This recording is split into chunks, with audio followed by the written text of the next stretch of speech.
We're in a section right now in Job where you have the tendency in the middle of the book of Job, if you've read through it, to kind of want to summarize it and just say there's four guys arguing with each other. Let's just kind of move on. Job's got some words, a friend has some words, they argue with each other.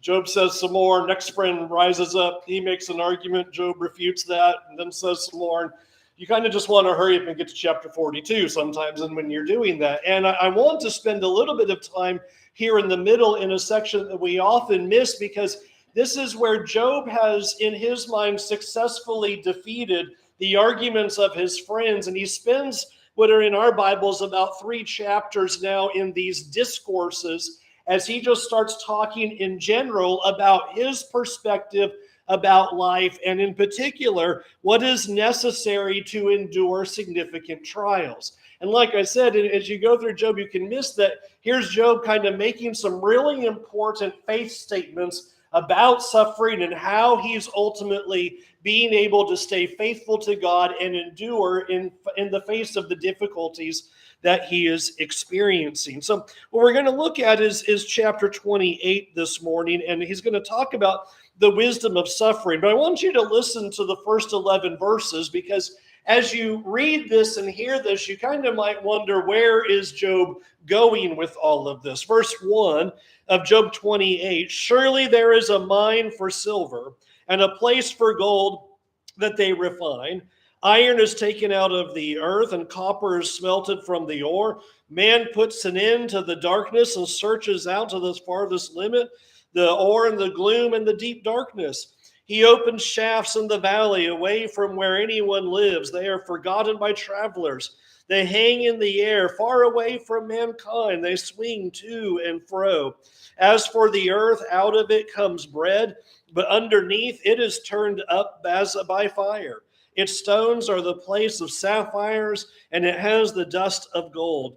That path has no bird of prey knows, and the falcon's eye has not seen it. The proud beasts have not trodden it. The lion has not passed over it. Man puts his hand to the flinty rock and overturns mountains by the roots. He cuts out channels in the rocks, and his eye sees every precious thing. He dams up the streams so that they do not trickle, and the thing that is hidden he brings out to light. And you kind of almost think, okay, the suffering of Job has gone too far, and now he's just kind of talking about things in life. But I want you to notice that what he's doing in this first section is describing the way we are able to pursue things that we think are ultimately valuable. He is describing these pursuits that you could go through in trying to find either gold or silver or precious stones. And verses 1 and 2, we mine for those various things. Verses 3 and 4, we dig a shaft and shine a light into the darkest regions of the earth. Verses 5 through 8, we dig into areas where no animal has ever walked. Verses 9 and 10, we pull apart rocks and find precious stones. Verse 11, damming up waters to dig what is underneath. I don't know if you noticed, like many years ago, but like those Discovery History channels out there had an explosion of mining television shows. And it's fascinating to see. We don't only dig like on the ground, but in the sides of mountains and under the water. And there's even people doing it in ice. And I'm like, that's really crazy. Here you are out there in the ice and you're digging it all out. And the whole image is that how far will you travel and how much effort will you give to be able to pursue for something that's valuable?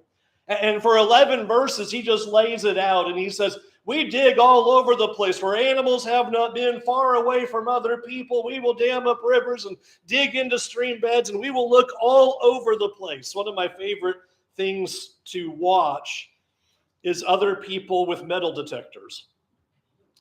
I mean, you're just hoping. Walking around in a park, just hoping that somebody drops something more significant than a bottle cap as they're waving everywhere. And I think you spend all of these hours and all of this time. Why would you walk around a park looking and doing that, and your thing goes off and there you are digging away only to find absolutely nothing? Because you'll pursue hard for something if you think it's valuable. You will dig to the ends of the earth if you think you can find treasure and valuable things. Now, notice what Job is going to do with this in verse 12. But where is wisdom found? Here he starts talking about we can dig anywhere and everywhere, and we dig in all of these places. But, verse 12, where shall wisdom be found? And where is the place of understanding? Man does not know its worth, and it is not found in the land of the living. The deep says it is not in me, and the sea says it is not within me. It cannot be bought for gold, and silver cannot be weighed for its price. It cannot be valued in the gold of Ophir, or precious onyx, or sapphire. Gold and glass cannot equal it, nor can it be exchanged for jewels of fine gold.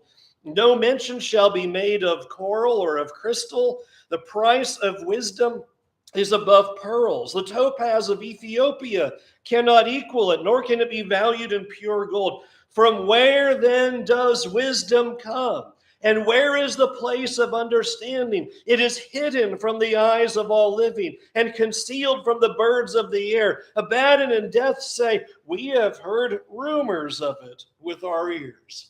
Notice the imagery of how elusive wisdom is. And he asks the question in verse 13, where are you going to look for it? Where are you going to be able to find it? And where are you going to travel to be able to go seek it? In verse 14, it's not going to be found in the ocean. You know, we can do all the ice and digging shows out there, but you're not going to stumble across a box of wisdom and go, hey, look what I found. Wisdom is here. It's not in the deep. He says in verse 15, you can't go to the store and buy it. Go to the mall, get on Amazon, type in wisdom. So send me a box, overnight it. I'm ready for some wisdom. It can't be purchased. Nowhere can you go. No store sells it. You can't buy a pound of wisdom. The value of wisdom, he says in verses 16 through 19, cannot be compared to gold or any of the valuable stones that could be valued in the land. Wisdom is so much more valuable than anything that you could have on earth. But notice Job is saying, but where do you get it? Where do you find this wisdom? Where are you going to go to be able to possess it? I love that you even have in the end in verse 22, even the grave, Abaddon, and Death, even they say, we don't know. We've heard rumors of this wisdom thing, but it's not even here in us. Death is not going to be the place where you're going to find the wisdom you need. And now here is what I want us to think about for a moment, is what Job is noting right here is really important. Humans are not the source of wisdom. That's like earth-shattering today, I think. We are not the source of wisdom. We like to think that we are able to generate wisdom. We like to think that we are the source of wisdom. But what I want to spend a minute thinking about is just a little bit, and you can do this list on your own. You can have a great fun this afternoon. I want you to talk with your family, your friends about this, and just think about what the common wisdom of the day is that humans have generated either today or over time. One of them that I grew up with, we were told when we were kids, we needed to leave the world a better place. In fact, there was a whole song about it that was given to us that was super popular. So we were the world and we were the children and we were going to make it a better place. So you better start giving. Okay, there's wisdom. But think about that for a minute. Why is that wisdom? Why is that the goal of life? Why would that be the ultimate reason for our existence? Why is making the world a better place our life purpose? What is the motivation to do such a thing? Because somebody said you should. We just say to each other, I think this is wisdom. This is what you should do. Okay, why? What's the basis? What's the motivation? What's the reason? And why would that be my life purpose? My whole purpose here is to make things better than when I found it. Okay, why? To what end? To whose goal? And when do we know that we've crossed it? When do we finally say we've achieved it? It's a better place. High five all around. Yeah, yes. Or one that I think is becoming common right now is you just need to be nice. That's your purpose. I understand why we say it anymore. It doesn't seem like people are nice anymore. But is the whole reason you exist and why you just took a breath right now is because your goal in life is to be nice. You need to be nice. Well, why can't I just be my natural self? Why do I have to be nice? What's the motivation? What's the reason? Why is that so important? Why does that matter? You see, what happens as I go through these is you're going to see that we come up with things that we put forward and say, this is life, this is purpose, and this is wisdom. And if it's human wisdom, I go, okay, but let's dig a little deeper and understand that's really empty and hollow. For example, we need to improve the human condition. Okay, well, what does that look like? And how do we know when we've achieved it? How is that any better?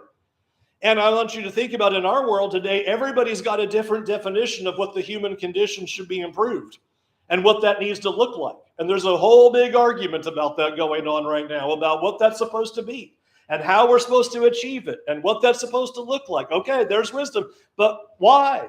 And how do we get there? Or here's one that used to be for a long time. This one's existed for many, many, many centuries. We don't have a purpose. You're just a thing breathing. You just happen to be here. Good luck to you. You don't have a reason, which might be some of the most depressing ideas you could possibly consider in your mind. You have no reason to be here and nothing is happening and you have no purpose. That's depressing. That's certainly empty. That's a very Ecclesiastes point of view. And I think it's important to think about that, even to say, well, we have no reason. Well, then that is why we feel empty, if I have no reasoning or purpose here. But I think it's funny if you talk to anybody who says, well, we have no purpose. Doesn't it seem like within us we all have this sense that there must be something more? There is this curious thing that has been put within us, I suggest to you by God, that is trying to tell us there must be something more. It can't just be what's here. To say we have no purpose, there is no reason, feels hollow and empty as well. When I was a kid, my dad had a sign that made fun of this. It wasn't this one, but I'll tell you how he made fun of it. But this was a common one. The one who dies with the most toys wins, right? You get the most toys, you win. You got possessions. I remember seeing them on license plate holders. The one who has the most toys wins. Okay, win what? What'd you get? So my dad had one that he put on his car. It says, the one who dies with the most toys still dies. That's right. You didn't avert anything. You didn't accomplish anything. Is the great purpose of life to get as much stuff as possible? That's human wisdom? That's what it's all about? Or how about this? Just, don't worry, be happy. Just be happy. And if that is our human wisdom and that is our great purpose, then think about how sad that is, because there's a lot of things that happen in your life and in the world that are outright sad and depressing and harsh and terrible. And so how do you cope with a life when you're told that the only goal of life is to be happy when there's not happiness in your life, or there's not happiness in your family, or your happiness in your community? Then how am I supposed to have this great purpose that you've thrown upon me? Or we could just go to it's all accidental existence. One day way on back, a bunch of gases got excited, blew up, and here we all are. Good to see you.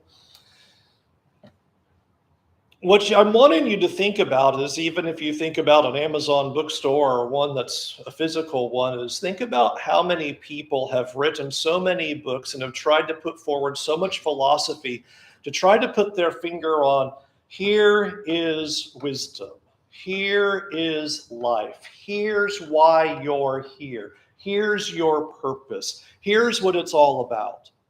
And what Job is ultimately doing right now is going through this and saying, you realize we are not the source of wisdom.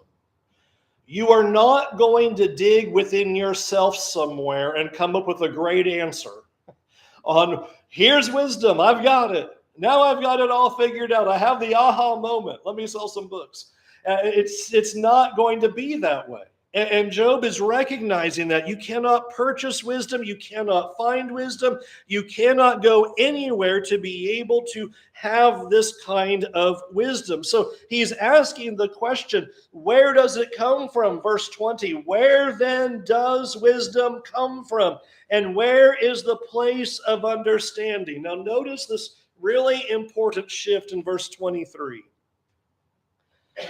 God understands the way to it.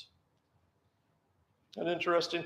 Here is this picture of humans can dig and find, and we get gold, and we get all these precious stones. We're all over the place. Look at what we can accomplish. Look at what we can able to achieve. But wisdom we can't find. But God knows the way to it. You don't know the way to it. I don't know the way to it. Nobody knows the way to it. Nobody's got a book that's going to give you the answer to it. But God knows the way to it. And he knows its place. Verse 24, he looks to the ends of the earth and sees everything under the heavens. Who else can do that? Who's able to take in the whole of human existence and look down upon it all and synthesize it all together and say, here's what's going on? He looks down to the ends of the earth and sees everything under the heavens. When he gave the wind its weight and apportioned the waters by measure, when he made the decree for the rain and a way for the lightning of the thunder, then he saw it and declared it and established it and searched it out. I want you just to hear this picture. Here is he's saying, God has wisdom. He knows what wisdom is. He knows where wisdom is. And he has considered wisdom, evaluated wisdom, established wisdom, and he's confirmed it. God's got it all right here. It's like, I got the answer for you. Verse 28. And he said to man, notice God didn't say, I know where wisdom is. Good luck. Verse 28. And I'm going to tell you all about it. Here is the most precious piece of information you can have for life. And he said to man, behold, the fear of the Lord, that is wisdom. And to turn away from evil is understanding. I want to begin by something just baseline, and then we'll dig out some applications here. But here's the really important baseline. Wisdom is found in God, not you or me. Wisdom is found in God, not in other people. Wisdom is found in God, not in human writings and not in other books or other places. Wisdom is found in God and God alone. Now, this has really important implications, because that means the meaning of life and our purpose and all of our existence is not something we invent or manufacture. That's not something that we have to come up with. It is not something that is accidental. And it means that our value and our worth is not earned or based on achievements. I think I should say that one again. Our value and our worth is not based on what we earn or our achievements. And our identity is not self-created, and it's not found within yourself.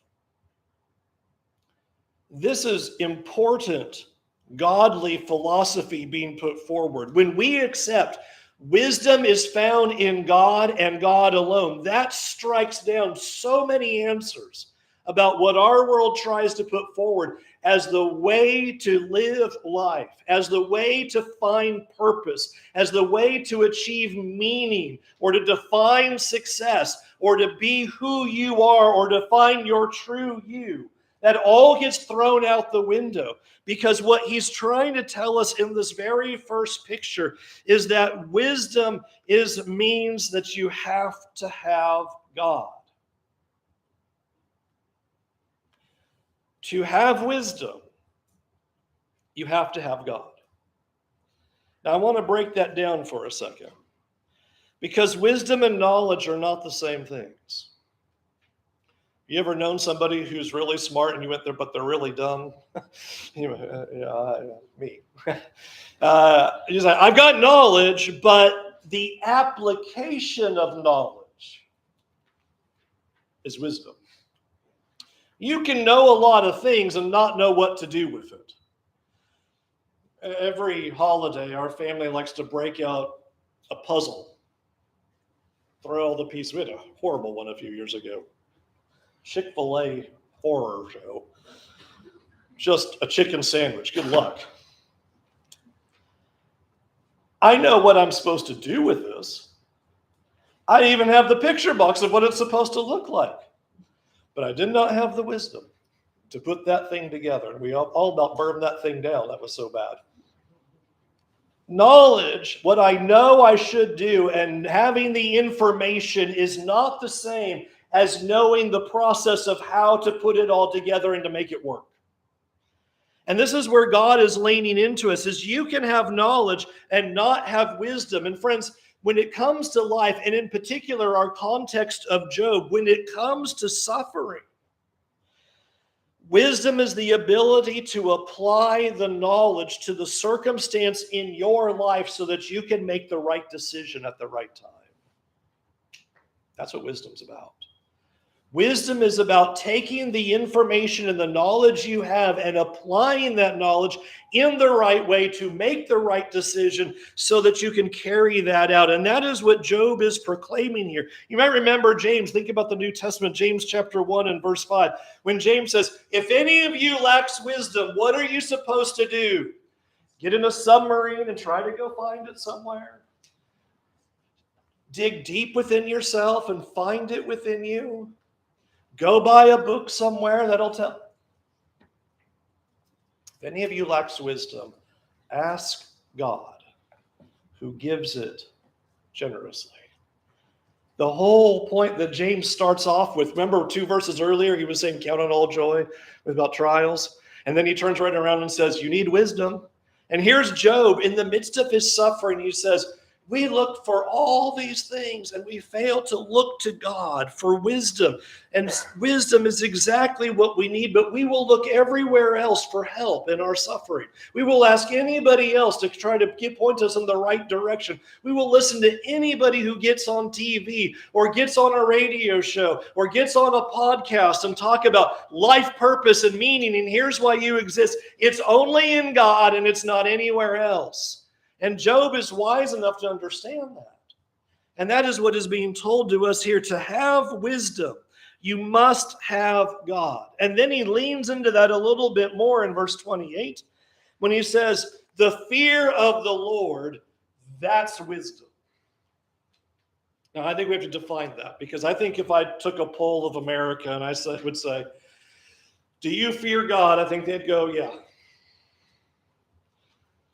Oh, yeah, I fear God. But fearing God means obeying God. That's the whole essence of what that means. Let me illustrate. I debate. I'm going to illustrate it, then I'll explain it. So let me illustrate it first. Many years ago, we had a chance to go to Washington, D.C., and we were able to spend some time at the Tomb of the Unknown Soldier. And if you've ever been there, you will know that is one of the more solemn places where you can be. That is a very respectful place. This is not a place where you run around. This is not a place where you talk. This is not a place where your cell phone goes off. This is not a place that you just haphazardly, oh, hey, it's a Tomb of the Unknown. No. When you walk in, you can tell this is a serious place. And there is a fear on 2 levels. There is a fear in the positive sense of an appreciation of what this is all meaning and representing. And there's also a fear in a negative sense, because I saw it happen. Those soldiers will yell at you and escort you right out of that place if you get out of line in any way. You start having conversations, the guy yelled up there, quiet. This is not a place for that. I was like, ooh, and not playing here. There was a fear to the positive of awe and respect and reverence for what it was, and a fear for if you stepped out of line, there were going to be consequences. Friends, when we start talking about the fear of the Lord, it is those concepts.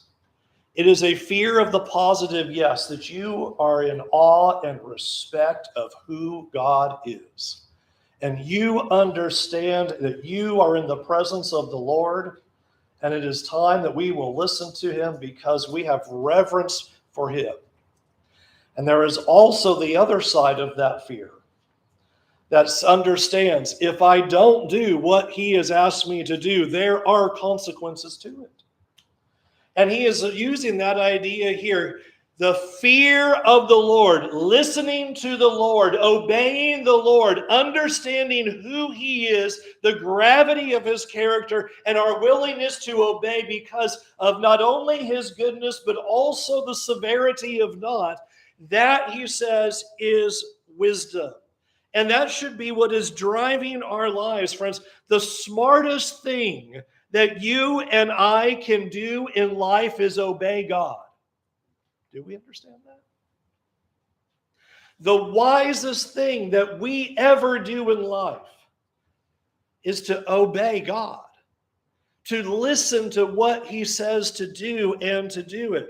Friends, the fear of the Lord is supposed to be the anchor for our lives. The anchor for our lives is not in our feelings or in our think-sos.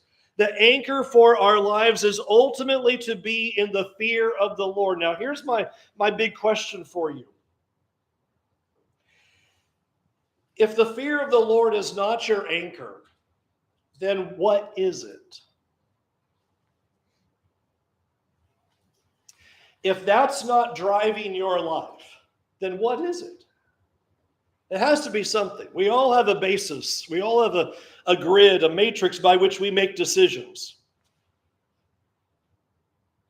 Then what is it? Is it that we are just random accidents? Is it just, be happy? Is it be comfortable? I really do think today the wisdom of the world right now is put it through the lens of, does it make me happy? And that's why it's becoming a dangerous place. Because all of our definitions of what makes us happy slamming into 6 billion people is going to be a problem if that's the grid. What's your anchor for life if it's not fearing the Lord? Can I say it like this? I think this is Job's key point. The wisest thing you and I can do in the midst of suffering and when life is falling apart is to seek the Lord and obey him. The wisest thing you and I can do is to seek the Lord and turn from evil. And I want you to tell me a better answer than that. When we wrap up in a couple minutes and you're walking out, give me a better answer on what is the grand purpose of life and what is the wisest thing you can do when life is falling down. What we do today, we pick all of these things as if they're going to be great answers. Comfort does not fix our suffering. Sexual immorality does not fix suffering. Drug and alcohol use does not fix suffering. Validation does not fix suffering. All the things that we try to put on the board of this is going to make it so much better. It doesn't make it better. You're still there, and there's no improvement.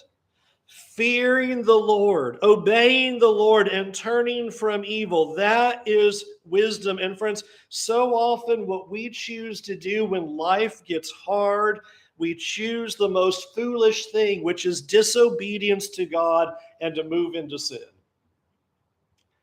We will excuse it. Well, you don't understand. My life is so difficult. Things are so hard. I need to go into sin because if you only knew how bad it was, that's why I'm doing this. Or things are so bad in my life, I'm going to have to put God on pause for a while and go sort out my own way and seek my own thing. And I'll get back to God eventually, but you just don't understand how crushing. Listen to what Job is saying right here. The fear of the Lord, that is wisdom. The worst thing we can do, the most foolish thing we could ever do, is to stop fearing the Lord when life gets hard. And it's our greatest temptation. Life gets hard, and we give up on God. And I want you to remember, Job has been, who knows, at least months, if not longer, in some of the most awful points of suffering right now. And here he is able with clarity to say, wisdom is to seek God, even as I sit in this pain. Let me crystallize this one other way, and then the lesson will be yours. Listen to how the Apostle Paul said this. 1 Corinthians 1, verse 30. And because of him, you are in Christ Jesus, who became to us wisdom from God. You say, I don't know where wisdom is. You got a visible sign of it, a visible proof of it, visible representation of it in Jesus. Jesus is the wisdom from God. To fear the Lord and to turn from evil is to seek Jesus. The pursuing of wisdom. You say, I want wisdom for my life. I need to know the way I need to go. I need to figure out this thing going on. I recognize the emptiness of this world, and it doesn't give purpose. And dying with the most toys certainly is not the answer. And I have a bunch of things, but I still feel empty. The place to search, the place to start, is by seeking Jesus. That is what Paul is driving at us. Because of him, you're in Christ Jesus. He became to us wisdom from God, righteousness and sanctification and redemption, as it is written, let the one who boasts, boast in the Lord. Friends, God's wisdom was made visible in Christ Jesus. What an amazing, amazing thing. Because where else are you going to find it? And what else are you going to use for your life purpose? Your life purpose is this: seek Jesus. That's why you're here. That's why you're breathing. That's why you exist. That's why, if Lord willing, the sun comes up tomorrow, you know what you're supposed to do. Seek Jesus. That's wisdom. That's living right. That's living wisely. That's taking the knowledge of God and applying it properly. That is what God has called us to do. Friends, seek Jesus and obey him. And especially when life hits you hard, you need more of Jesus in your life. And I appreciate that Job is able to step back at the end of this and say, boy, we pursue everything, but who wants to pursue the fear of the Lord? Who wants to see how valuable it is to obey the Lord and to turn from evil? That is riches beyond measure that your job cannot pay you and all of your comfort cannot achieve for you. Seek the Lord to find the wisdom